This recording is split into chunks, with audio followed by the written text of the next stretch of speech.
Good morning students, I am Pooja from Shri Guru Tegh Bahadur school. हम chapter discuss कर रहे थे kingdoms, kings and an early Republic.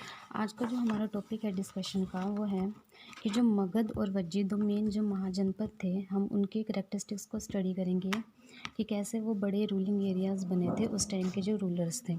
तो जो मगध है वो सबसे इम्पोर्टेंट महाजनपद है, क्योंकि एक तो वहाँ पर बहुत सारी रिवर्स वहाँ से क्रॉस करती थी। अब रिवर्स की वजह से वहाँ पर बेसिक जो फैसिलिटीज़ थी, जैसे कि वाटर ट्रांसपोर्ट की, वाटर सप्लाईज़ की, और जो लैंड फर्टाइल था तो वो एग्रीकल्चर पर्पज़ के लिए भी जो मगध था वो काफ़ी अच्छा एरिया था। और जो पार्ट्स ऑफ द मगध था वो क्या था, मोस्टली फॉरेस्टी एरिया के अराउंड था। तो फॉरेस्ट एरिया के अराउंड होने के कारण एक तो वहाँ पर क्या थे, एलिफेंट्स मिलते थे, तो एलिफेंट्स को क्या था, आर्मी के पर्पज़ के लिए वहाँ पर ट्रेंड करवाया जा सकता था। और सेकंड था, जो भी फॉरेस्ट प्रोडक्ट्स मिलते थे, मतलब कि जो वुड मिलती थी उसको क्या थे, बिल्डिंग मतलब हाउसेस को कंस्ट्रक्ट करवाने के लिए भी यूज़ होता था, और जैसे कार्स और चैरियट्स बनाने के लिए भी उस वुड का यूज़ होता था।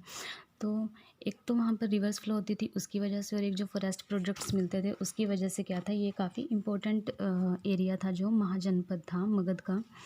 और जो नेक्स्ट था, मतलब कि यहाँ पे कौन कौन से जो रूलर्स थे उन्होंने इस एरिया पे रूल किया था। सबसे जो इम्पोर्टेंट था वो था बिम्बिसारा और Ajatashatru, who used all possible means to conquer other janapada. उन्होंने क्या था, हर एक मतलब कि रास्ते अपनाए थे जो छोटे एरिया को जो छोटे एरिया थे उनको जीतने के लिए।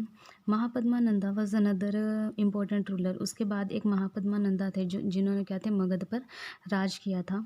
ही extended his control up to the north west part of the subcontinent. राजगिरा जो कि प्रेजेंट में आज मतलब कि बिहार में है, उस टाइम पे एंशियंट टाइम पे मीन्स वो मगध की कैपिटल थी। और फिर उसके बाद मगध की जो कैपिटल थी उसको शिफ्ट करके पाटलिपुत्र बना दिया था। ये सब क्या है, एशियन टाइम की बात है। उसके बाद एक अलेक्जेंडर था जो कि क्या था, वैसे यूरोप का था, जो इंडिया को क्या था, जीतने के लिए आया था। बट उसकी जो आर्मी थी उसने इंडिया में आगे मार्च नहीं किया, क्योंकि वो क्या थे, पहले से ही मतलब कि डर गए थे कि इंडियंस जो आर्मी होती है उनके पास काफ़ी बड़ी सेना होती है सोल्जर्स की, स्पेशली एलिफेंट्स होते हैं। तो इसकी वजह से उन्होंने आगे का मार्च नहीं किया था इंडिया में। उसके बाद जो नेक्स्ट जो महाजनपद है वो है वज्जी, जो क्या है जहाँ मगध एक मोस्ट इम्पॉर्टेंट किंगडम था एंशियंट टाइम में, उसी तरह वज्जी था जिसकी कैपिटल वैशाली जो कि आजकल बिहार में है। उस टाइम पे एक अलग गवर्नमेंट के मतलब कि अंडर कंट्रोल था, जिसे हम गण या संघ भी बोलते हैं। द गण और संघ there was not one but many rulers. इस संघ का मतलब होता है कि जब कलेक्टिवली कुछ ग्रुप मतलब कि रूलर्स का ग्रुप मिलकर क्या है वहाँ पर रूल करते हैं, तो उसे हम बोलते हैं गण या संघ। Sometimes even when thousand of man rule together each one was known as the raja. मतलब कि क्या होते हैं, एक से ज़्यादा राजा होते हैं वहाँ पर, मतलब 100 तक की भी हो सकते हैं, 1000 तक के भी हो सकते हैं, वो कलेक्टिवली वहाँ पर रूल करते हैं। तो पर्टिकुलर हर एक पर्सन को क्या है, राजा ही कहा जाता है, वो राजाओं का ही ग्रुप होता है। These rajas perform rituals together, they also met in the assemblies. मतलब उनकी जो भी असेंबलीज होती हैं जिसमें वो मतलब एडमिनिस्ट्रेटिव या फाइनेंशियल मैटर्स हैं वो सॉर्ट आउट करते हैं, उनकी असेंबलीज होती है उसमें सब पार्टिसिपेट करते हैं। Decided what had to be done and how through discussions and the debates होती हैं, और उनके ऑफिशियल्स के थ्रू।